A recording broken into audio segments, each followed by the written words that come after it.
नमस्कार दोस्तों, कैसे हैं आप लोग। मैं तो एकदम बढ़िया हूँ दोस्तों। थोड़ा सा मुझे ज़ुकाम हो गया है तो थोड़ी आवाज़ मेरी चेंज लग रही होगी। तो दोस्तों आज बहुत ही प्यारी कहानी के साथ मैं आई हूँ। कहते हैं ना कि कभी कभी आप ऐसा काम कर जाते हैं कि आप ना चाहते हुए भी दूसरे इंसान की मदद कर देते हैं।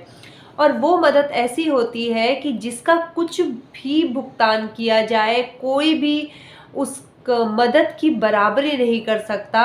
और बात जब परिवार के सदस्य की हो तो उसकी तो कोई भी बराबरी नहीं है, क्योंकि हर इंसान के लिए उसका परिवार सबसे पहले होता है। एक बार की बात है, एक नाव चलाने वाला रहता है, उसकी बहुत सारी नाव रहती, वो बहुत सारे नाव का मालिक रहता है। उसकी पूरी फैमिली जो रहती है वो अपना उसके साथ रहती है, लेकिन बच्चे जब बड़े हो जाते हैं तो वो हॉस्टल में रहने चले जाते हैं। उसके बाद उनके बच्चे कहते हैं, पापा हम लोग आ रहे हैं और हम इस बार नाव की सवारी करेंगे।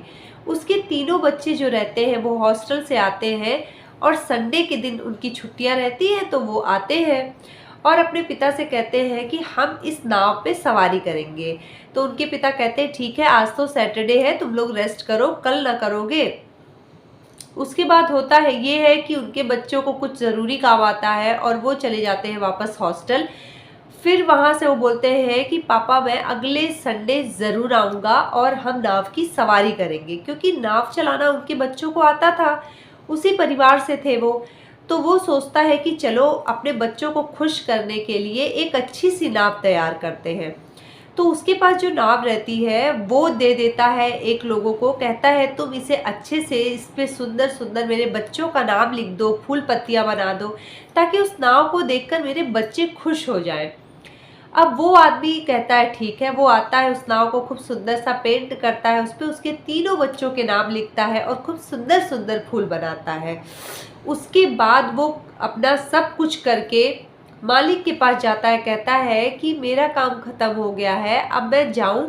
उसकी जो भी पेमेंट थी उसे दे दी गई और वो चला जाता है। अब उसके बच्चे संडे को आते हैं और उस नाव को ले करके उसके बच्चे निकल जाते हैं नदी में सवारी करने। अब उसके बाद होता ये है कि अचानक से उस नाव के मालिक को याद आता है कि जिस नाव से मेरे बच्चे गए हैं उस नाव में तो छोटी सी छेद थी। अब वो एकदम से परेशान हो जाता है और अपने बच्चों का सोचता है कि आज तो बच्चे मेरे वापस नहीं आएंगे, क्योंकि वो छोटी सी छेद जैसे ही बीच में नाव जाएगी उसमें पानी भरेगा और मुझे नहीं लगता कि बच्चे मेरे उस चीज़ को संभाल पाएंगे। अब दोनों पति पत्नी एकदम से परेशान होकर के घर में बैठ जाते हैं और दोनों रोने लगते हैं। मतलब इस टाइप का पूरे घर का माहौल हो जाता है कि जैसे उसके बच्चे अब नहीं आएंगे। तभी वो देखता है कि 1 घंटे हुए होंगे, उसके बच्चे तीनों हंसते खिलखिलाते हुए घर में आते हैं।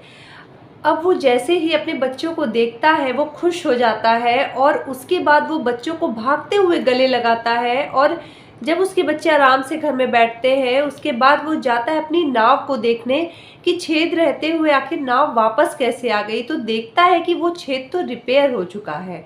उसके बाद वो उस आदमी को बुलाता है जिसने उस नाव को पेंट किया था, उसको बुलाता है और कहता है कि तुमने ऐसा काम किया है कि मैं तुम्हें कितनी भी रकम दे दूं, तुमने उसकी मजदूरी तक नहीं ली और तुम्हारी वजह से आज मेरे बच्चे सुरक्षित हैं। तो कहता है मैंने क्या किया। तो उसने कहा कि तुमने जब नाव की रंगाई की, मेरे बच्चों का नाम लिखा, तो तुमने उस नाव के छोटे से छेद को भी रिपेयर करके आज मेरे बच्चों की जान बचा ली। उसने कहा कि इसमें कौन सी बड़ी बात थी, छोटा सा काम था, मैंने कर दिया, उसकी कौन सी मजदूरी मैं ले लूँ। तो उसने कहा कि वो छोटा सा काम नहीं था, तुमने मेरे बच्चों की जान बचाई है और तुम उसे छोटा काम कह रहे हो। अगर आज मेरे बच्चे कुछ हो गया होता उनको और आज वो नहीं आते तो मेरा सारा धन संपत्ति मेरे लिए बेकार था। लेकिन तुमने जो किया ना उसका कोई भी बराबरी नहीं है, मैं तुम्हें जितना भी धन दूँ सब कम है। और उसने एक मोटी रकम उसको थमा दी। उसने कहा कि नहीं, मैं इसे नहीं ले सकता हूँ, उतने छोटे से काम की इतनी बड़ी रकम मैं कैसे ले सकता हूँ। उसने कहा कि ले लो और ये मैं अपनी खुशी से दे रहा हूँ और तुम इसे अपना जो भी काम करना मुझे आज तुम्हारे उस छोटे से काम से इतनी खुशी हुई है कि मेरा आज मेरे बच्चे वापस आए, मेरा परिवार आज पूरा है, नहीं तो आज पता नहीं मेरे बच्चों के साथ क्या होता। उसके इतना रिक्वेस्ट करने पे उस आदमी ने वो पैसे ले लिए। कहते हैं ना दोस्तों कि इस कहानी से यही सीख मिल रही है कि कभी कभी हम ऐसा काम कर देते हैं, हमारे लिए वो छोटा होता है लेकिन सामने वाले के लिए उस काम की कोई कीमत ही नहीं होती है और उसके लिए वो बहुत बड़ा होता है।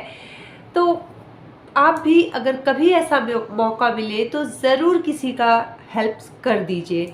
तो मिलते हैं आपसे अगली मोटिवेशनल स्टोरी के साथ। जुड़े रहिएगा आप हमारे साथ, चैनल को ज़रूर सब्सक्राइब कर लीजिएगा। नमस्कार, जय श्री राम।